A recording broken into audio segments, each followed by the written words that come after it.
Hello, everyone, and welcome to our Vegan Spirituality online gathering. We're really excited to have everyone here today for this monthly program where we explore veganism as a spiritual practice. My name's Lisa Levinson. I'm the Sustainable Activism Director for In Defense of Animals, and I'm one of your hosts today. And just wanted to share with you that we meet once a month online, but we also have many groups across the country who meet in person, vegan spirituality groups in various cities. And if you're curious and want to join one of the groups, you can check out our locations on veganspirituality.com. You could also find those pages on our Sustainable Activism campaign, part of our website, which is idausa.org. So it's a delight each month to share some folks with you who are vegan spiritual leaders in our community. And today we have a very special guest with you, which I'll allow my co-host, Judy Carmen, author of Peace to Well-Being. She will be introducing our special guest today. Hi, everybody. It's Judy. I'm so glad to be here and glad that you all have joined us. And I am very excited tonight to introduce Jenny Jones. Jenny B, as she is known, is an avid yogi and a very busy activist and event organizer. She hosts a bi-monthly vegan spirituality group in Morro Bay, California, which is right up our alley. We're all interested in that for sure. And she's also organizing the first Central Coast VegFest in San Luis Obispo, California. And that'll be on February 17th, 2018, this coming year. While becoming a yoga instructor, Jenny learned about ahimsa in 1999 and promptly went vegetarian with the support of her dog, Sable Rose. In 2010, after praying for a vegan mate, she met her new husband, Ross, a health vegan of 35 plus years, who supported her in her immediate transition to veganism and to healthier eating habits in general. Besides being a full-time activist, she's also a part-time student of language, yoga, martial arts, and many other interests. Tonight, we're going to hear about her secrets for healthy living and finding a vegan soulmate. With their active lifestyle and whole foods plant-based diet, she and Ross plan to reach 120 years young. More. Or more, all right. So, Jenny, before we get into questions, tell us about this, the VegFest that you're planning and the Spirit of Vegan on January 13th. Especially for any. Hi. For whom? Hi, Jenny. Especially for people in California that are listening in. Right. So hello, and it's just really a delight to be here with you guys. You are two of my favorite vegans on the planet. So it's like a little party. And that's really was the spirit of putting on this first ever Veg Fest here in our county. There's so many vegans in our county, and I just, it's with a lot of talent and skill, and I thought, let's do something big where everyone could chip in their whatever they want to contribute. So it's as much of an event for the public, the non-vegan public, as it is for our vegan community to get together and do something really fun and team up, if you will. And we really are teaming up. It's been a fabulous experience doing that. Here's our logo. Can you see that? So it's the Central Coast VegFest. And we're in San Luis Obispo, California, which is halfway between San Francisco and Los Angeles, which for those of who are outside of California is 4 hours away. So if you have friends and family in San Francisco or Los Angeles, it's still 4 hours to get to San Luis Obispo. But anyone in California would know that they want to come because it's a great place to visit. As you know, Judy, I sometimes see you here in my little itty bitty coastal town. It's right on the coast and the beach, and it's quite lovely. So we're expecting a great crowd. It is President's Day weekend. We hope lots of people will enable people to travel to the Central Coast for our Veg Fest. And it's the Saturday after Valentine's Day, February 17th. So lots of reasons to make it a destination. And we had our lineup of speakers, we have all the usual cooking demos, speakers, but I'm really excited particularly for what we're offering. And if you want more information, we do have a website. It's CC VegFest for Central Coast, ccvegfest.org. Oh, and you also asked me too, Will Tuttle, who's, I think, a particularly prominent vegan in this community, the spirituality community, is coming through our county in January. So we decided to build a whole spirituality weekend around his visit. Him and Madeline will be here Friday night, January 12th. He'll be conducting an intuition workshop with us Saturday morning, the 13th. He just published his, the book, Your Inner Islands, which is all about developing and cultivating intuition.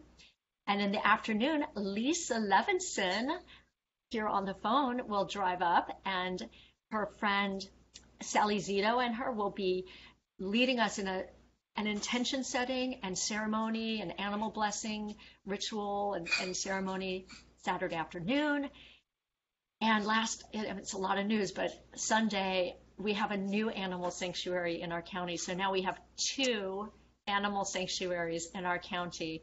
So we're going to have a play day on Sunday, and people can choose one or the other and go and complete a project with a group at the sanctuary with you. And all of this is free. There's no charge for any of the activities I was just mentioning. So that's what I wanted to share with you. Thanks for asking. That's what's on my plate right now. The big one's the Veg Fest, though. That sounds wonderful. Thank you. Oh, yeah. That's huge. Yeah. So, great. I hope all our listeners could go. I mean, there are planes to fly to California. If you can make it, it'd be worth it for sure. Use those miles. Then, use those frequent flyer miles. It'd be worth it.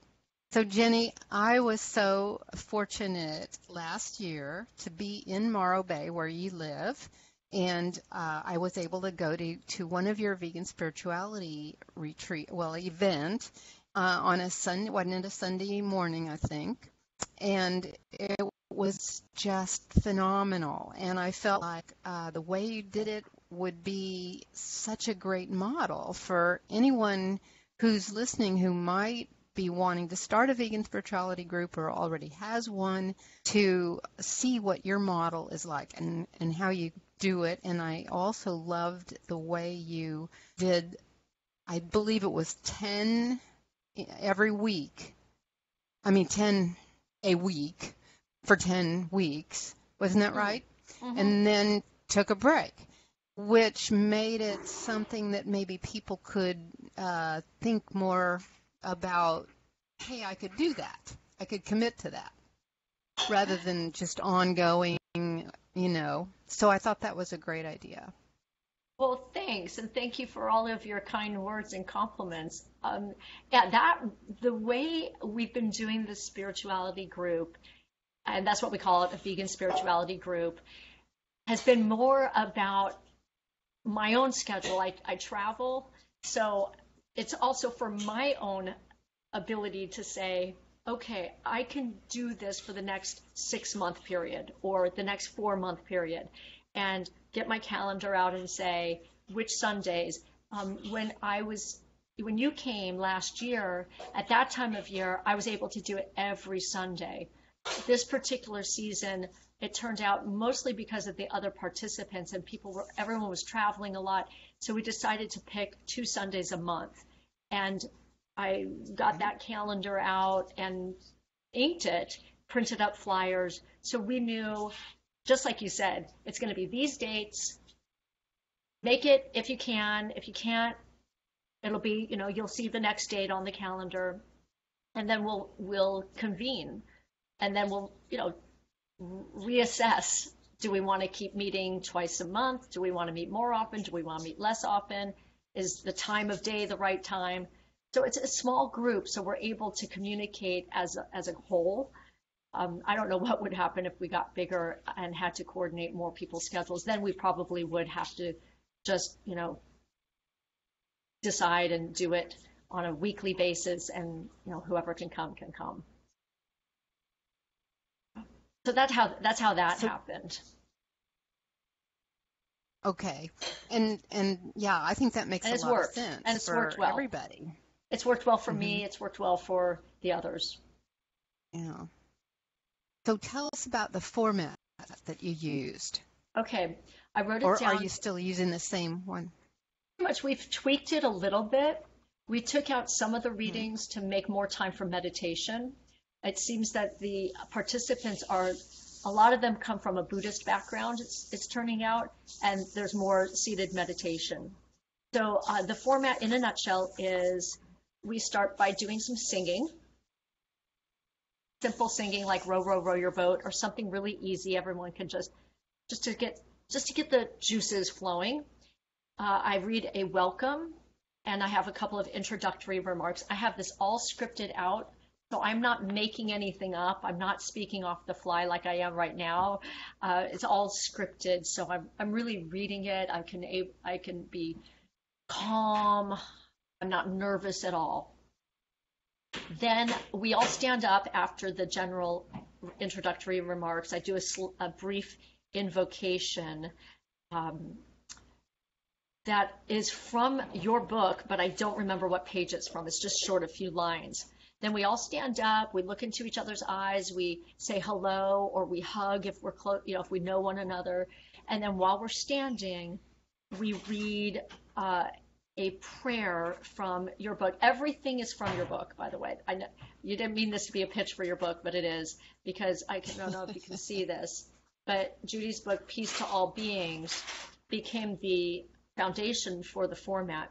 So we read page 169, a part of 169, and then we go right into a silent meditation. You'll see page 169 kind of prepares you for silent meditation. We meditate for 20, maybe 25 minutes. I set my iPhone timer. It goes off. I don't even have to think about it. I get to meditate too, is my point.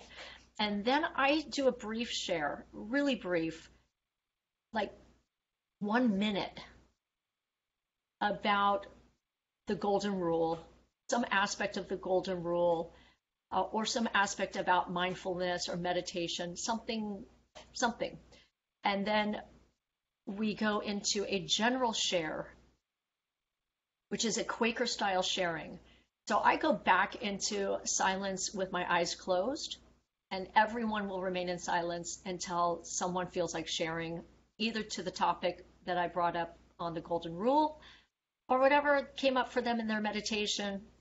It's really pretty open, and some people share once, twice, not at all. Then we read page 191 from your book, I think I read that.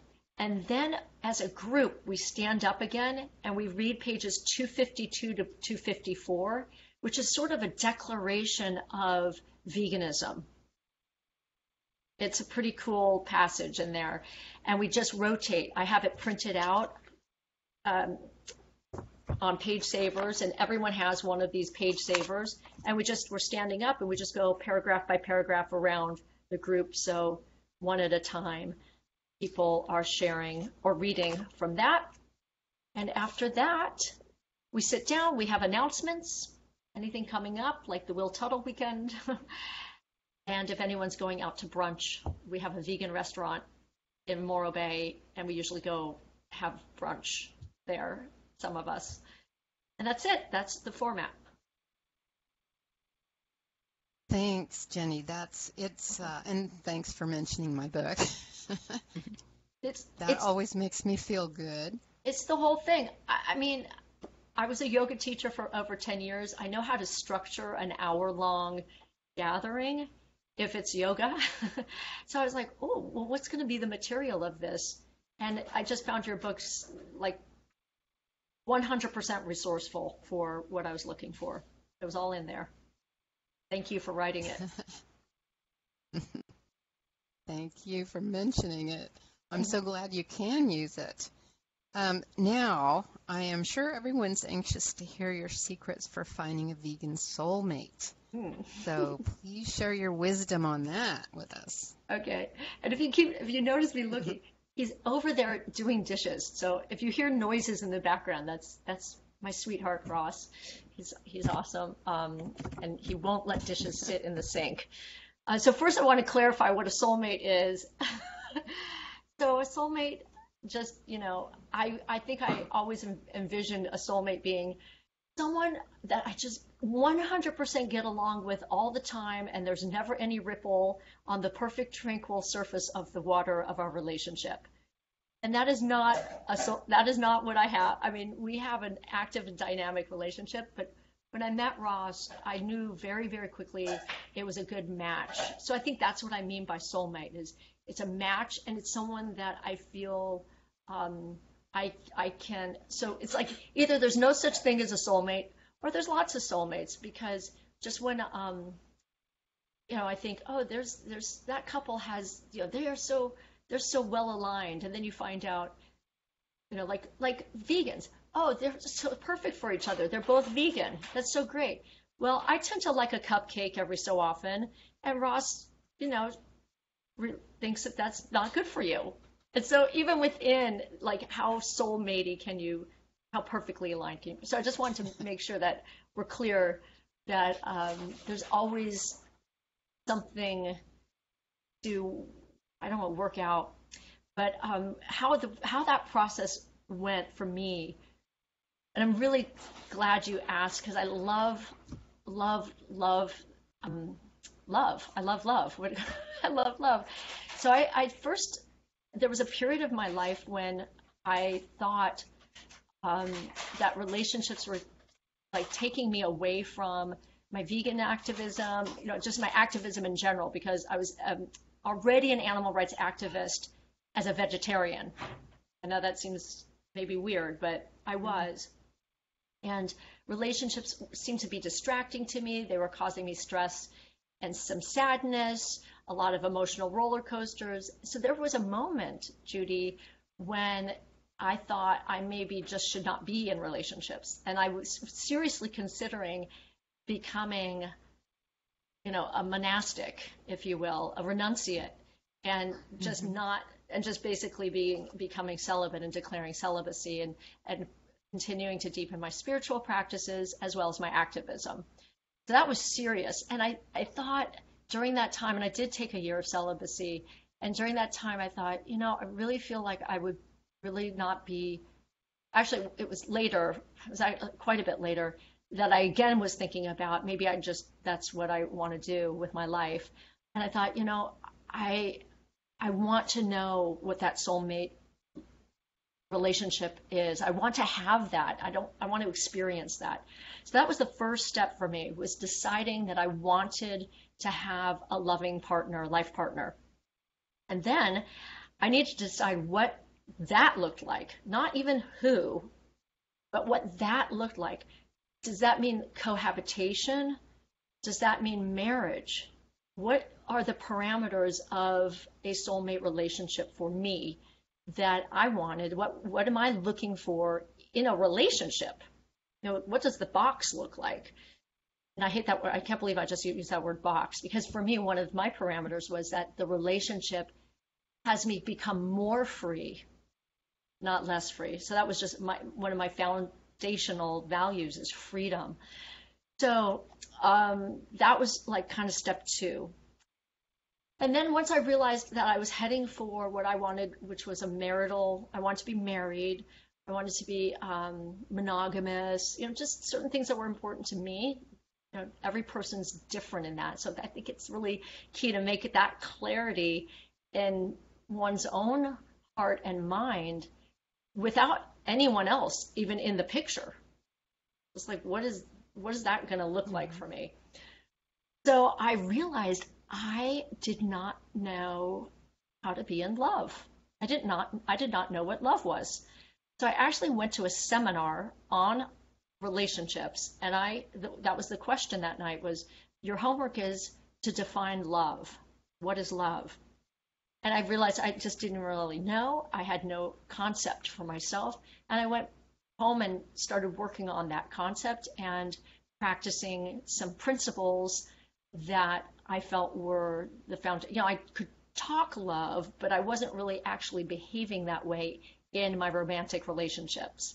I didn't have multiple ones, but, serially, I was behaving in ways that really weren't loving. Like, I would be impatient or maybe some mistrust, things like that. So I had to work on myself. I had to work on my own ability to be loving.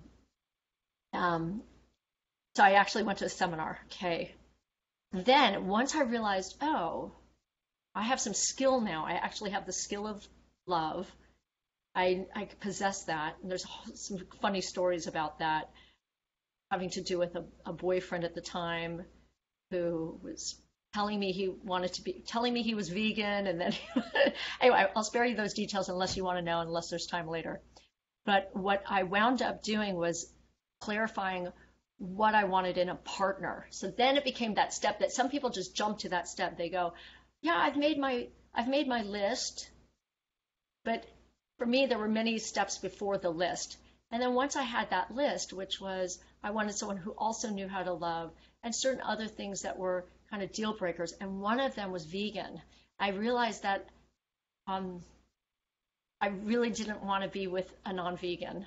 I just wanted that. And everyone, all my girlfriends were like, you will never find what you're looking for. You're going to have to give up something, because I had 4 or 5 deal breakers that were really pretty strict that, vegan alone is kind of, limits the field. But I, was clear about that. And that was how it just, came into my field through my clarity of what I think it was the two things, my clarity of what I wanted, but also my openness and my love and my position of love, no matter what, whether someone came into my path who was vegan or not vegan, I was still loving and open to what that was going to give me and what I could give to that relationship. And then, before I knew it, like anyone who wasn't vegan, it just wasn't working out. And then someone set me up with Ross. It was a completely blind date. The person who set me up didn't even really know me, just knew that I was vegan and looking for a vegan. I mean, I was like almost vegan, except for having vanilla ice cream in the freezer. And, within, like it's, in your introduction, and within a week or two of meeting Ross, that was the ice cream went, because I saw, oh, I'm not going to starve to death. He helped me with that. That was my process. What a wonderful description. Wow, that's wonderful. That's how I did it. And helpful, I'm sure. And if I had skipped any one of those parts, I might have met Ross, but I still would have been a jerk. Had I not done that seminar on myself before meeting Ross. Each one of those pieces was part of the puzzle, if you will. And I'm still working on myself. It's not over. Like now Ross is eliciting deeper layers of compassion and deeper layers of understanding. We are very similar in our values and our practices. Very different personalities. As you've met, do you agree, Judy? Do we have different personalities? You've met Ross. All right, like we're opposites in that regard. So I'm learning how to be with his type of energy, and he's learning how to be with my type of energy. That's why I said that about soulmates. It's not like, oh, we're like 2 cookies cut from the same dough. There's the same ingredients, but different icing. I don't know. There I go, talking about sweets again. Yeah. Well, thanks, Jenny. That was such a very clarifying description of how you did that, and really beautiful, and really it was part of your spiritual path, I would say. to get to that point where you were ready for the relationship with Ross, your soulmate? I've met Ross, and he is quite an athlete. And you both are so vibrant and healthy. Share some of your secrets for health and energy, and also your idea of longevity. Oh, that's a great question, because we are longevity, we're really a stand that people live a long and healthy life. So longevity for us is minimum 120 years old, maybe longer, doing basically what we're doing today. Healthy, everything works, nothing hurts. Healthy appetite, good sleep, everything functioning. And, at the end of maybe a slowing down period of a year or two, and then the readiness to go to the next phase and to let go of the body state. So that's a longevity, is, having that, dying young, as late in life as possible. And you said it in your introduction, so like young till 120, sort of like that. And also, I think I really appreciate you asking me this question, because I think part of longevity and part of what we do, I know certainly this is Ross, what he contributes to the world is a living example. So it's not just for us that we have vitality, radiant, I like to say radiant vitality. It's not just for us to have radiant vitality. It's to show the world that there's another way to be right now in this time of our life, in this época. I'm studying Spanish, like in this epic, this phase of humanity where disease and unhealth is such the norm. I don't want to create that, but we want to be an example of radiant vitality to other people. I'm proud to say how old I am. I'm proud how old Ross is, and he's out surfing with people half his age, and totally out surfing them longevity wise in terms of stamina. So it's longevity both in the day. Like, can I get up in the morning and go all day and be productive and peaceful and contribution and positive and have a radiate energy and have all the energy I need today? So having a longevity kind of day, and then also continuing that into my 60s, 70s, 80s, 90s, 100s, like that. So you mentioned we're whole foods, plant-based. Plant-based to us means vegan, no animal products or byproducts at all. It also means, for the most part, we're whole foods. What does that mean? I am paying attention to packaging. And I'm not doing it so much because I'm a minimalist, though we're going more and more in that direction, which I think is also contributing to our peace of mind and sense of well-being. So it's all related.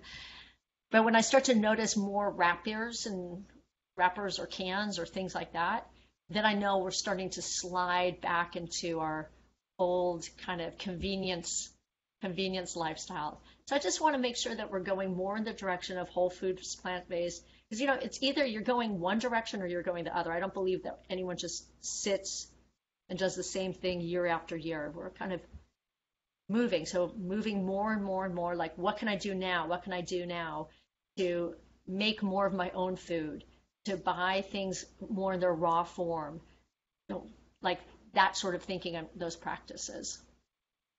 We also, grow a lot of our own produce. We're growing a lot of that ourselves, which is very helpful for freshness, and I walk to the store, stuff like that.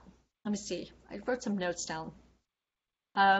Of course, the simple things that I don't know if they're simple or not, but going to bed by 9:30, not eating heavy meal after 6, drinking lots of water. I have my water all the time, is always with me. It's my buddy. And then for me personally, I've gotten a lot of benefit. I used to be kind of slow in the morning, quiet. I just didn't really like a whole lot of, interference in the morning. I don't drink coffee. That's not for health. I just don't like it. But I have found that maybe what people are looking for in coffee in the morning is what I'm getting now just by doing some bouncing. I have a little rebounder, and I find that if I get up and I do some, kind of heart pumping. I'm bouncing on my chair right now. Sorry, but some of that type of bouncing movement. I get some arm weights going. I've got a little chin up bar, and get some of that that chi or that flow. It's like now I don't want to miss that. It was really hard for me to implement that kind of routine daily morning habit, but now that I've got it in there, if I'm at a hotel, I'll jump on the bed because it just gets me going. 10, 15 minutes of it. And I read my little spiritual books while I'm bouncing. All that stuff that we know to do. For me, I think the most important thing was finding that daily routine in the morning and getting it down so that I actually do it. Those things that we know to do, drinking the water. I could go on. I don't want to go on. It's already gone on. There you go. Well, thank you so much for that. That's very inspiring, I'm sure, for everybody. Because it's easy to ease back into the convenience foods. Very easy. And we need to keep moving the other direction because it's going to impact us on the energy level and the spiritual level, at every level. So I did want to ask you, since you're a yoga teacher, a lot of yoga teachers are not vegan, but it sounds that your training to be a yoga instructor involved teachings about ahimsa and vegetarianism.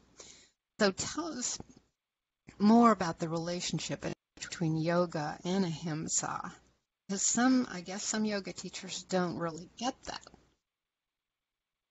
Well, yeah, I can't imagine anyone who studies to become a yoga teacher who does not get at least exposed to the concept of the 8 limbs of yoga.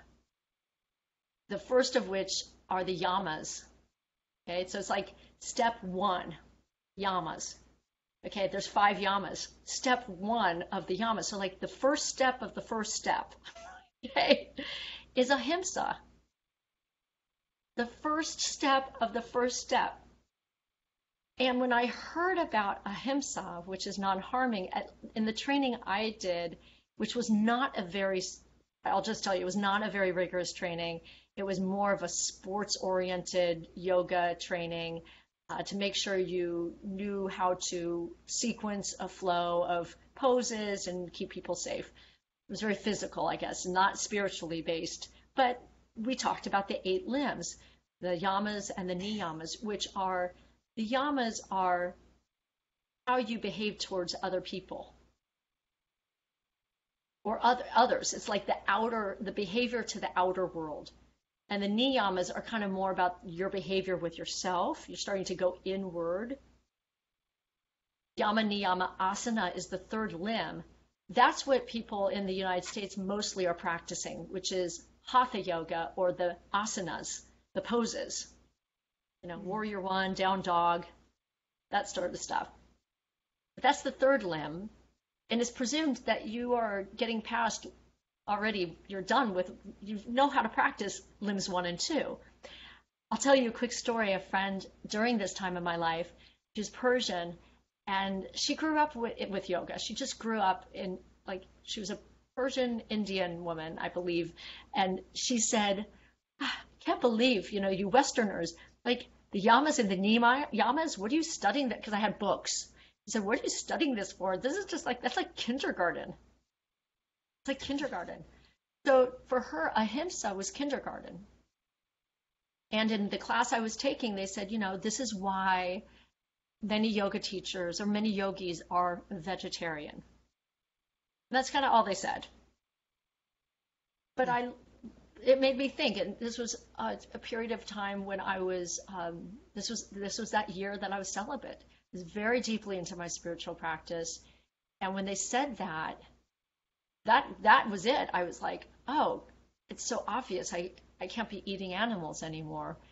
But that's kind of the limit to where, and that's the limit to where that teaching went in the school that I was attending. And I think that's the case for a lot of yoga people. And a lot of yoga teachers and students look to India as an example, or look to India as their yogic reference, because it is the mother of yoga. And the practice of taking ghee and butter, as and respecting the cows, that whole practice is seen as acceptable. Not to all yogis, but to a lot of yogis. So there might be this kind of, let's be vegetarian, but don't get too hung up on the dairy products. Right. That's how it is in my experience with the yoga community. Mm. And it's even gotten, and that was 15 years ago. Okay, so that was a solid 15 years ago or more. Mm-hmm. I would say in more recent years, I would say there's even probably less, because people who were studying yoga 15, 20 years ago were like kind of more serious about it. Now it's so pervasive all over. I don't want to say it's been watered down, but there's been less emphasis. There's a lot more prominent teachers who aren't even vegetarian and say it's perfectly fine not to be. So that's like the new American yoga. But there's a lot of yoga teachers, Sharon Gannon and David Life, who are a stand for veganism and have been very influential in the yoga community and are heroes for me. But unfortunately, I didn't study directly with them. You would have been vegan sooner. I would have been vegan sooner, for sure. So I think one more question, and then we probably should open up for questions, because I'm sure everybody has some questions. So, because I've got more than one here to ask you, but I'll ask you this one. Do you believe that living a vegan ahimsa life contributes to your spiritual peace and joy? Yes, of course. Yeah. In planning this VegFest, I kind of borrowed from a friend's little saying. He used to come to our vegan potluck and movie night and say, I'm vegan for the heck of it, health, environment, and compassion. I love that. And I said, you know what? I'm going to add a K, and I'm vegan for the heck of it. And so I came to veganism through the ahimsa teaching of being kind, of doing less harm. It was through the K of kindness. But now I'm vegan. See that I'm benefiting in all four of these areas and more. My health has benefited. I now see that there's a connection to the environment, which I've always been a conservationist and an environmentalist. And now it's like, oh, good. Now I can be more aligned there. And the conscience that I do feel that there is a right and a wrong. I do feel that there's a moral imperative, and that it's wrong to kill unnecessarily, and certainly wrong to kill for pleasure. And then kindness, I just, of course, I feel for the animals, and I have that compassion. So yeah, for all these reasons, and I agree with Will Tuttle in his book, World Peace Diet, that if my behavior is incongruous, even if I'm not conscious that it's incongruous with my heartfelt, soul-felt belief system, that there will be a disconnect within myself. There will be a sadness. I might not even be able to put my finger on. Mm-hmm. Why am I sad? Why am I depressed? Maybe it's because I'm behaving in ways that are contrary to who I really am and what I really believe and feel. And so with being able to be 100% vegan, we've cleaned out everything in our house. Our home is vegan, okay, except for our cat. That's another story. He moved in off the street.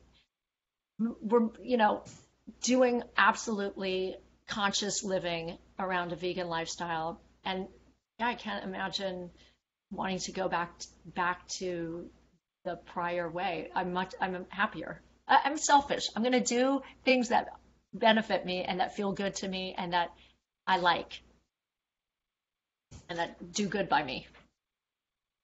I'm selfish, but. Well, Jenny, I think that's great. very common for everyone. We're all that way.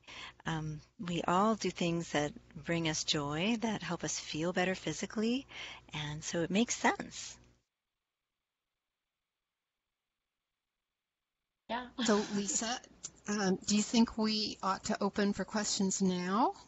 Yeah, what we can do, we can open up for questions, and I'll explain a little bit about that. And Judy, you may be able to ask some more of your questions too, if we don't have anyone who lines up waiting for a question. So what we do during this time, it's our Q&A time, and that means that anyone who's with us on the webinar, if you'd like to unmute yourself on the phone, you can do that by pressing *4, and then you can ask Jenny a question directly. You can also, if you're with us on the computer, you can unmute yourself using the microphone icon on the screen, and then you can ask a question. You can also join us sharing your webcam, and then we can see you when you ask the question. And if you're with us on Facebook Live, then you can type your question into the comments, and I'll go ahead and read it aloud to Jenny. And so just wanted to see another way is to type it into the chat box. So anyone who's with us, you can also do that too from the webinar. So many ways to interact. Yeah, lots of ways. I haven't noticed any questions pop up so far. But I thought it was interesting that you mentioned your cat. We have somebody who's on the live webinar who mentions that his soulmate is his cat. And I thought that was really interesting that he's vegan, and he's also an atheist, and he also mentioned about celibacy as part of that spiritual practice that he has, and that it's very interesting because those are some things that Jenny mentioned during her talk today. Yeah, and I actually will have a comment about atheism a little later. Before we close, we'll be saying a prayer together. But yeah, our cat was vegan for a couple of years, happily vegan. And then, I don't know, his doctor found a tumor and then said he has to be on this special food, which I 6 months ago called him up again and I said, he's doing so well on his medication. Maybe we can put him back on vegan food now that we've got, the tumor thing under control for a couple of years. And said, nope, he's going to be on that food I'm telling him to be on for the rest of his life. So I feel sad about that. So anyway. Well, Judy, did you mention that you had a couple questions you'd like to ask? Yeah. Well, one was to ask you, Jenny, about the fact that many vegan activists struggle with compassion fatigue and burnout.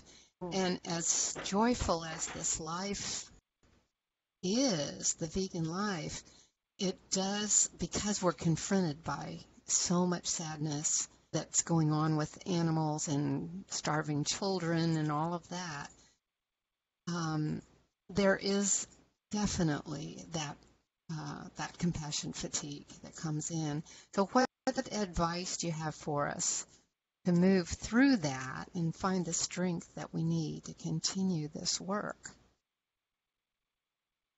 Well, that is an important question, and I know it can be, I think it's a, excuse me, it's a very personal answer. I personally avoid things that have me become depressed or defeated feeling or enraged. And I'm very sensitive to that. I get very upset when I see an animal that's been killed on the side of the road by an accident.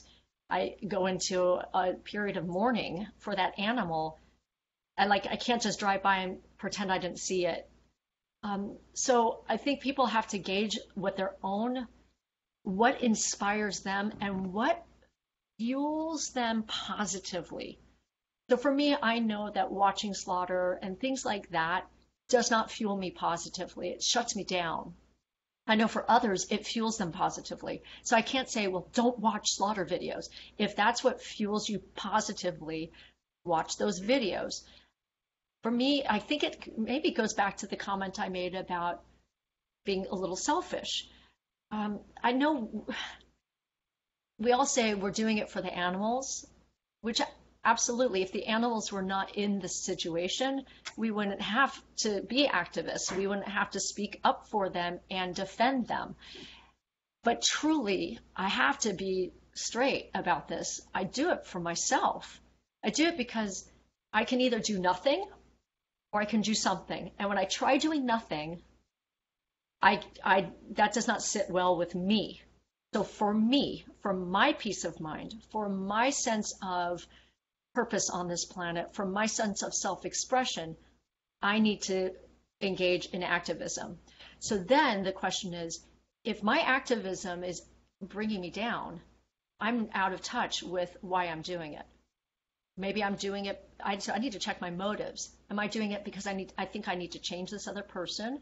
Am I doing it because I think the world is depending on me to make this change? These are things that I think are too big or too futile to take on. So I try to take on things that I will enjoy. I try to think it through.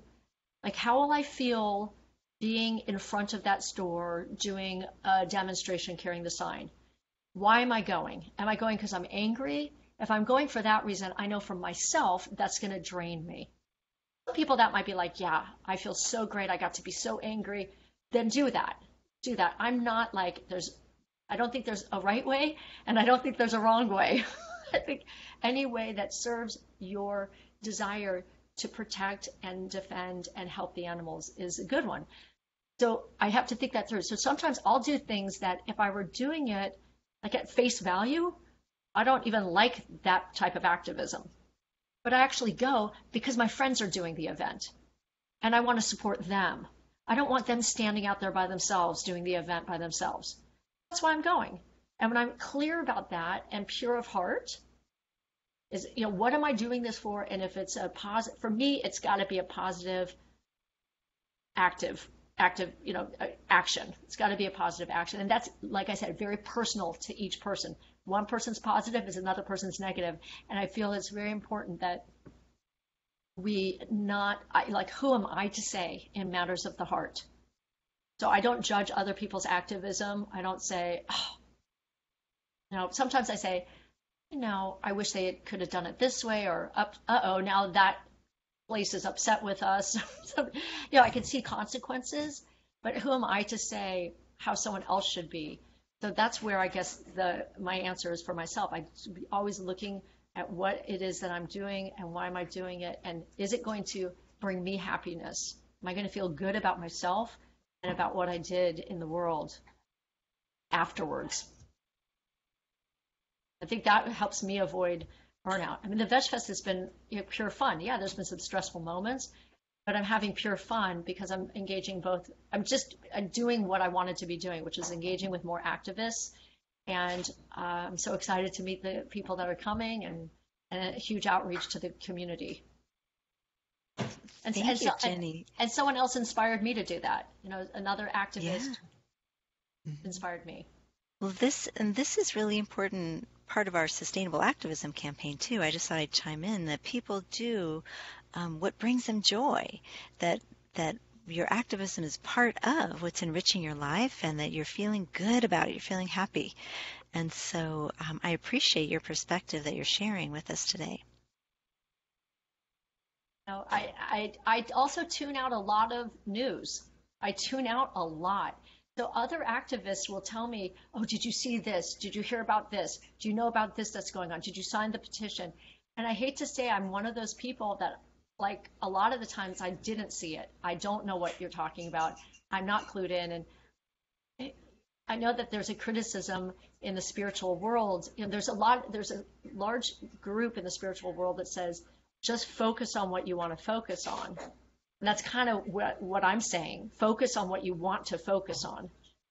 And so when I hear this going on or that going on, oops, my light went out. That's okay. When I hear this going on or that going on, and it's not what I would call positive or uplifting or energizing or inspiring, I just, I move on. I don't want to hear about it. And I know that's kind of bad because some things need to be looked at and petitions signed, but I don't. I really guard because I know about this fatigue, and it can be overwhelming. I just really want to protect I'm in this for the long haul. This is like the next half of my life. So I really want to protect it and not burn out and not become jaded or cynical or resigned. Like I meet resigned activists who used to be active, they're not anymore, they're resigned. And I don't want that. So I have to figure it out. I'm figuring it out. Great. And I'm not saying I have it figured out. That's what I figured out thus far. Check back with me in 5 years. Part 2. That's great. And you do have quite a few decades to go, so yeah. You got to stay positive. Not even halfway through. All right. So Judy, I don't know if you have any other questions. We're coming towards the close of our session today. We so are. Do you have another, Jenny, maybe one more question, or do you have one more question you want to ask? Or I'll actually, the other question was if Jenny had anything to add, something that I hadn't asked. But it's 7:55 in Kansas.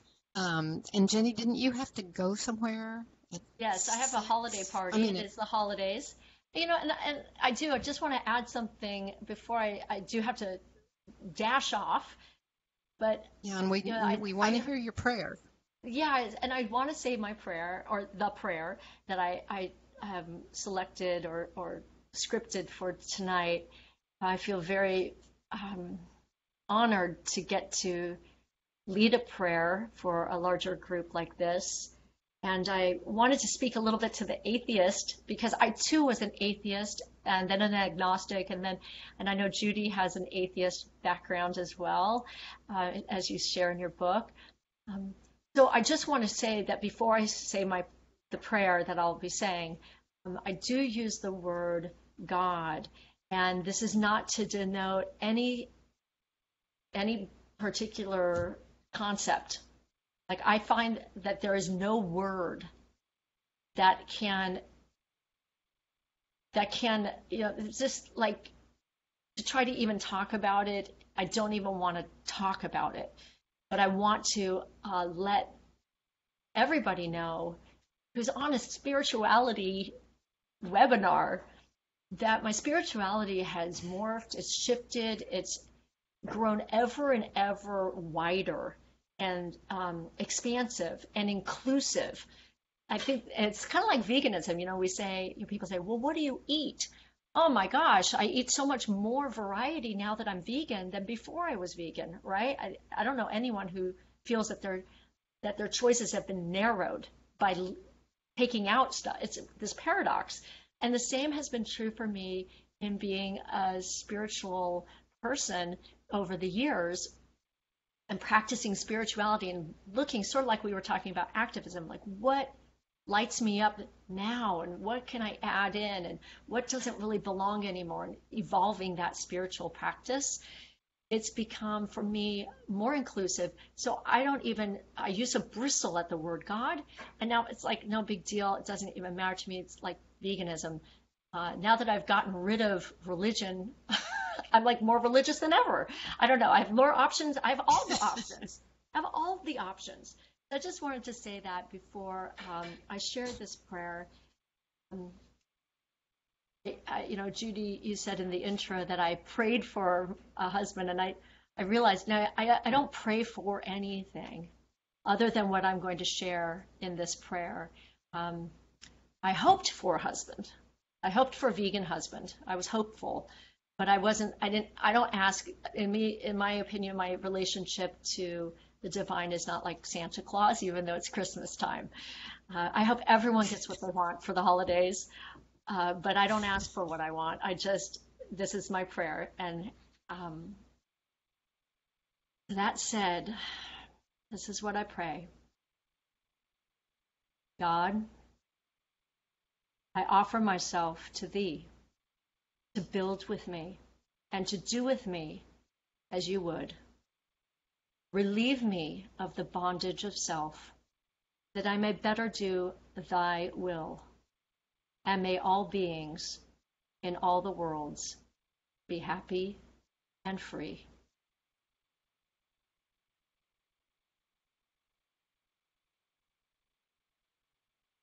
And Thank you so much, Jenny, for sharing your prayer with us. Jenny. And this, by the way, is a namaste, and yogis do this, and this is my vegan namaste. Great, I love That's it. my vegan namaste. So I do this, and if I want to give a little, little extra, that's my subliminal suggestion to people. Or, if you could go vegan namaste, but I like the little pinky fingers for the V. May all the world be vegan soon. Beautiful. Well, thank you so much, Jenny, for sharing Thanks your for wisdom having with me, us. ladies.